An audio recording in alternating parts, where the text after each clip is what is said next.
Hello viewers, you're once more welcome to yet another edition of your favorite show, Shantia's Haven. It's a wonderful day. I'm so happy to be with you here again to talk about another very interesting topic. We are all created in the image of God. We are created in the likeness of God. Whether you're tall, whether you're short, whether you're fat, whether you're slim, no matter how you are, you were created in God's image. But then we have some people who are different from the normal that we know as human beings. They were created like us, but they were born different. We call them these special needs people.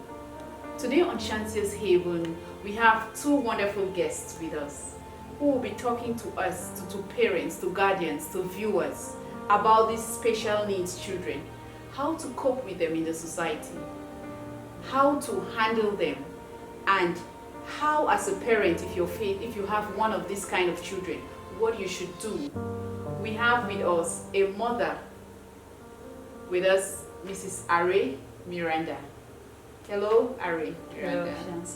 And we also have with us another lady, Miss Glory Mechi. Hello, Glory. Hello, Mommy Shanti. You're welcome to Shantia's Haven. Thank you very much. Okay. I'm very grateful and I'm very happy and excited about this topic because it's something that I love very much. It's something that will help our society very much. Anything that will keep other people very comfortable in the society, I like it. I like us to talk about it. So we have Mrs. Are Miranda. You have a first-hand experience of a special need child. I would like you to talk about it a little bit. Was this child born like this? And how did you discover if the child wasn't born this way? Actually, my little boy, Iratu, was not born like that. So this child was born normal, but at 8 months, unfortunately for him, he had measles. Measles? Yes. You know, measles, they give vaccine for measles at 9 months. Yes. But he had measles attack at 8 months and was devastating.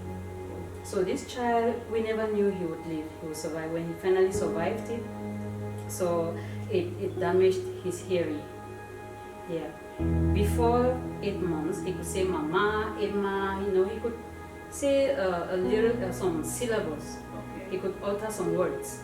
But after that measles attack that almost took his life, the hearing was gone, hearing loss. Oh, jeez. And so it's been so challenging because I so much had faith that God will heal him.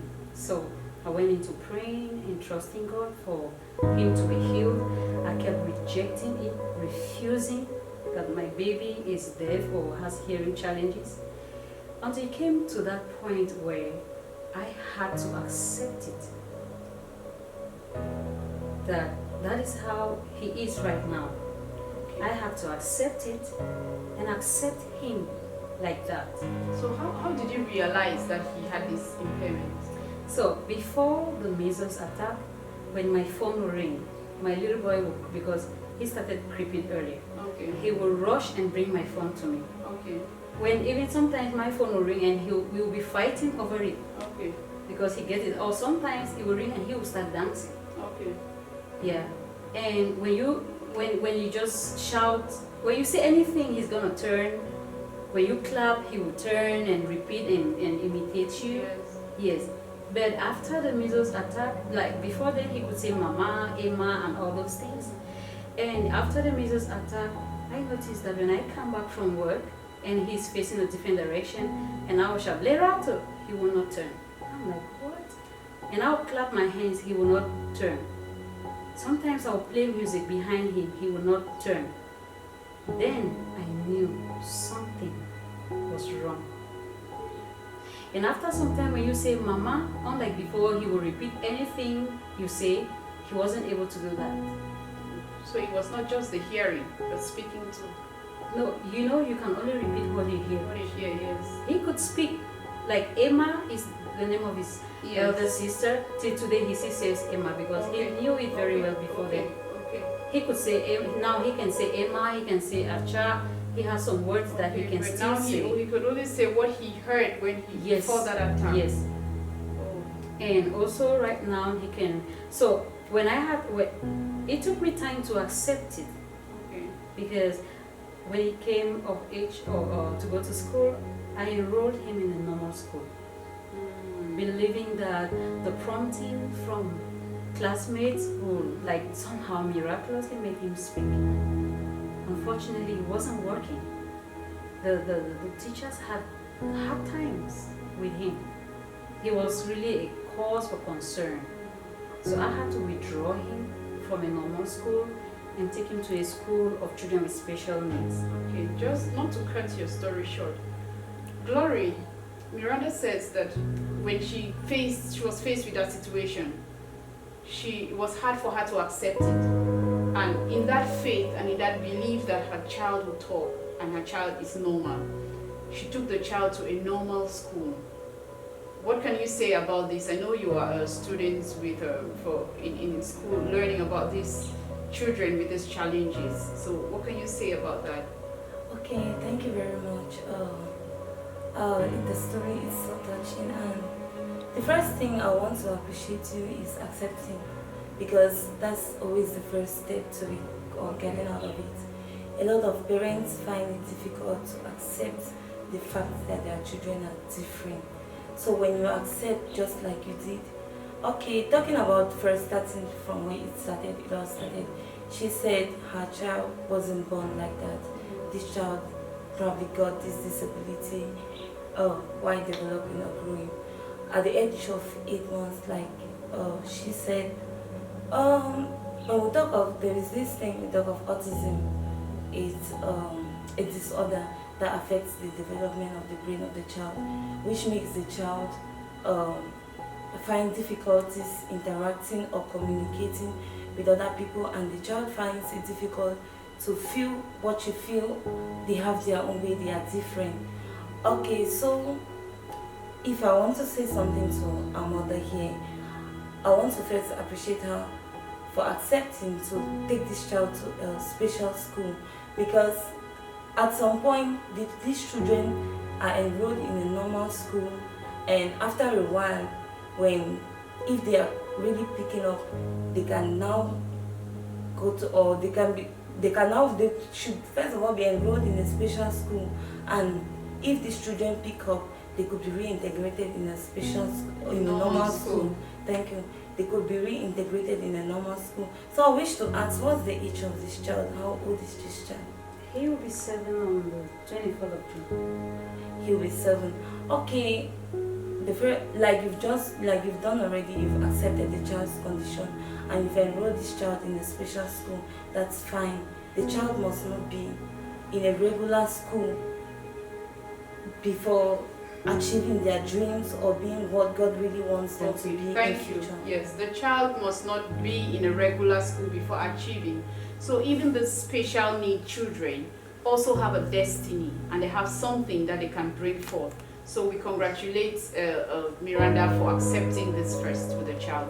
Now Miranda, when you took this child to the special school, how was it like there? The first time you took, because I can imagine you.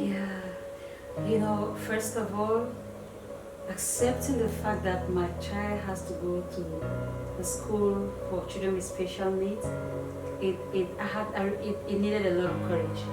So the first day I took my boy to school, and that was him going to class, and I saw other children signing, and I was like, what have I become? The mother to a deaf child?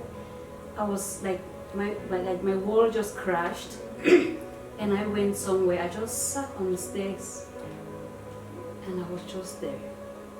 It's like the world came to a standstill, and I was just like, where do I go? How do I move on from here? How am I going to sign with him? Do I even know how to sign?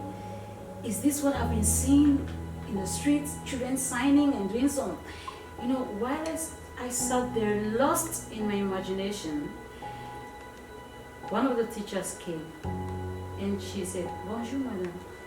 And I said, bonjour. She said, is that your child? I said, yes. She said, it's okay. I understand your pain. Your child will be fine. And I was like, are you sure? This child will be fine? So like all my life I'm gonna be signing doing some funny things? She said, no, your child is gonna speak. I'm like, you don't mean it. So she called another child in class 6 and the child came. She signed to that child to speak and the child said, bonjour mama. And I was like, I couldn't even say bonjour. And then I got that girl and said, bonjour. And then she's like, je m'appelle Audrey, je suis un... I was like, you know, I couldn't even hide it. Like, this child can speak. And then the teacher turned to me and said, your child is going to speak like her. But they don't just teach them how to sign, they teach them how to sign and speak. Okay. So I got that courage. I was like, wow, my child is gonna speak. Leandro is gonna speak one day. He's gonna speak. Yeah. You know. And I was like, and then she told me that your child is like any other child. No, my child is not suffering from autism. He's very normal, but for the fact that he can't hear. So he actually responds to loud sound. Okay. Yes. If you are loud enough, he can repeat what you say. Okay. So she told me that this child is gonna become whatever God wants him to become. Like he could be a medical doctor, he could be any fields that could go with their situation. He could, yes. That he's a perfect child like any other child. So that builds some courage. It's like a newborn courage from within. You know, it's like I had that strength to move on. Okay. Thank you. Yeah. Miranda just said something that the teacher told her, your child is like any other child, accepting your child like that. I want to talk to parents that you should learn to accept your child. You may give birth to your children. There's some also who come out, they don't look like the other ones used to look like. Maybe their color is different, or even the way they reason is different. Maybe some come out, they don't look, there's some difference in them. Accepting them is the first step of helping those children. When they know that they are accepted, they feel loved again and they can move on, because the pain you're feeling, they too are feeling that pain in their own way. So I want to find out, when you went home, how was it like? Now you have to start using sign language. How did his siblings take it? How did they learn it? How? So I got home and I told the siblings that your brother is in a school where they're gonna equip him or empower him with a language to be able to express his needs or express himself. So my husband and I decided to hire one of the teachers to teach the family signing. So we had to, it's a sacrifice, a huge sacrifice, yeah. So we brought the teacher home to teach us signing the basics. And so like 1-2 weeks after school, after the boys started school, he was surprised that we could sign with him at home. And he was like, it became a new experience, that the kind of joy, it brought excitement. And sometimes my kids, they won't want to talk. They just want to sign with their brother.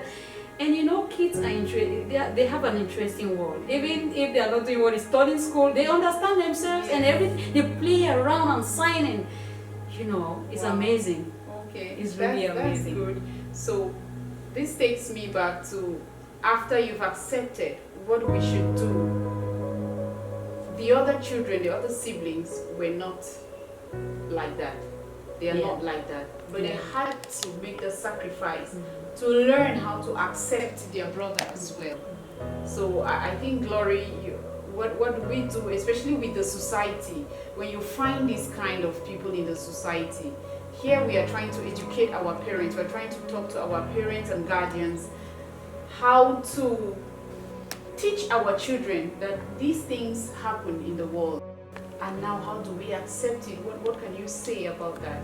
Okay, thank you very much. Okay, special needs, the persons with special needs shouldn't be again like a surprise in this generation. Recently, a lot of things or a lot of efforts have been put in this field, and like our mother just said here, if this child is accepted at home, like they always say, everything starts from the home. If the parents accept the child and the family accepts this child, and the child feels comfortable going to the society, there is already this confidence that the child carries along. But if the child is not accepted from home, and we stigmatize this child, we label this child, and we start throwing some funny words at this child, the child feels so devastated, and going into the society, he goes there defeated. The society also plays a very big role in integrating these people into the society generally. Firstly, we should know they are different. That's their own way. So let's avoid using words on them. Let's avoid labeling them, to the extent that some people don't even allow their own children to play with disabled children. Disability is not contagious. If your child plays with another child who is probably hearing impaired, does not mean that disability will automatically I think it's even to the advantage, because now her children know sign language. Yes. Who knows where it will take them to tomorrow? Exactly. And it's a language on its own. They may Yes. become interpreters. Yes. Yes. Like you said, that it's good to let these children build that self-confidence. So since we embraced this, Yes. and his siblings also accepted it, so they started signing with him, it boosted his morale.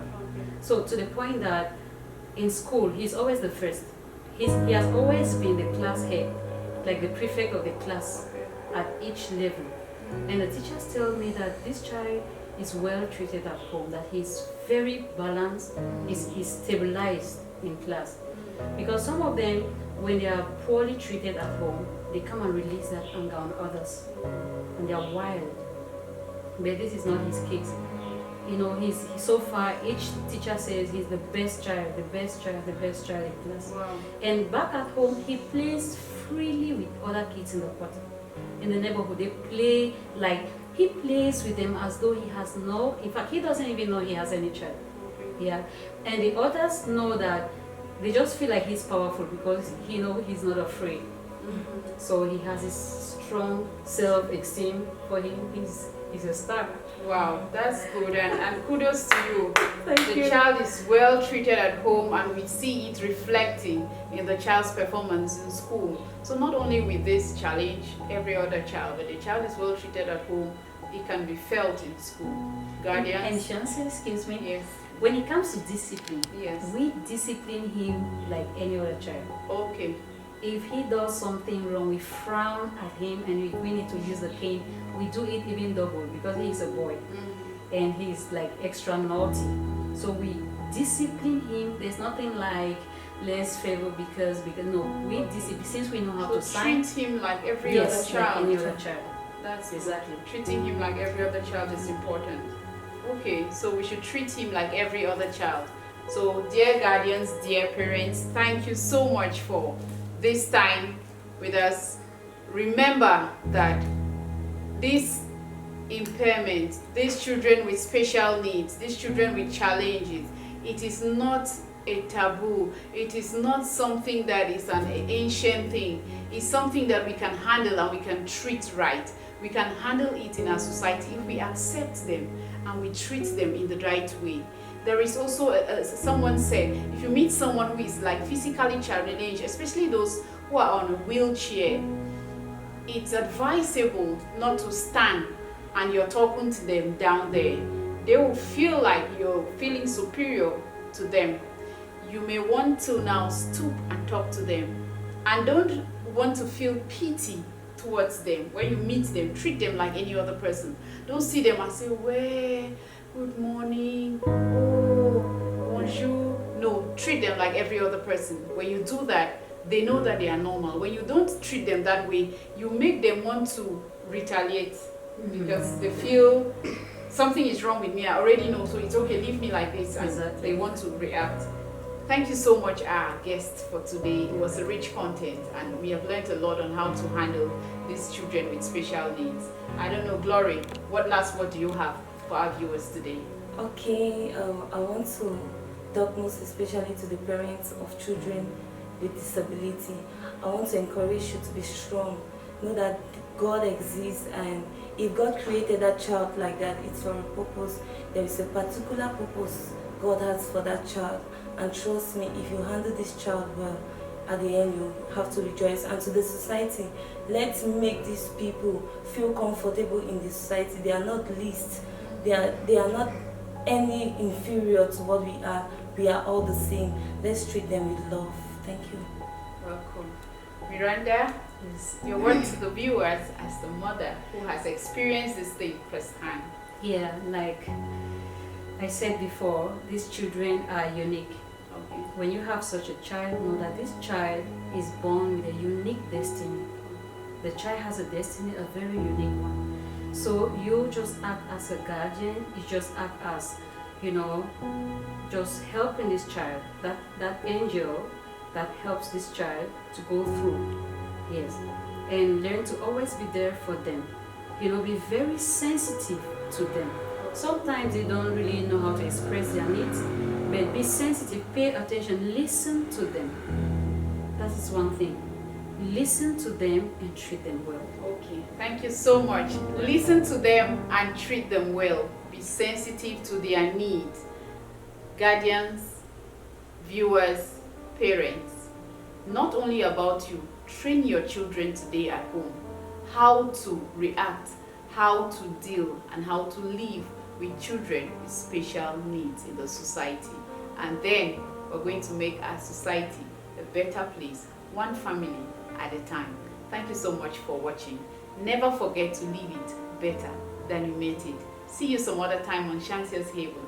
Bye-bye.